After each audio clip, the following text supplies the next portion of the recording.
The girl was tied up in multiple knots by her best friend's father and slowly suspended in midair. She cried helplessly, but it couldn't stir even an ounce of conscience in him. Stay.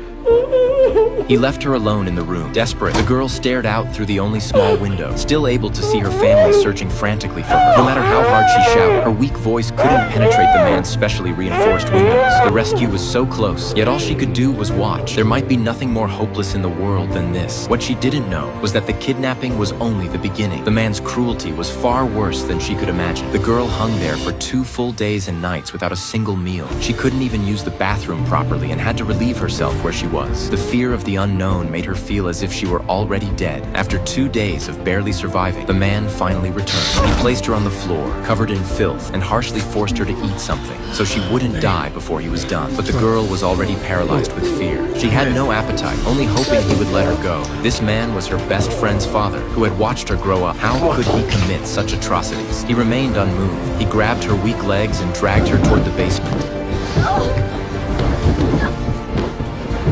It was only at this moment that the girl's nightmare of captivity truly began. One day, the man pretended to run into her at the mall. He lured her home under the pretext of showing her his newly bought puppy. Naive and unsuspecting, the girl followed. Once at his house, the girl wandered around looking for the puppy. At that moment, the man dropped his pretense, turned dark, and locked the door behind her. Only then did she realize something was terribly wrong, but it was too late.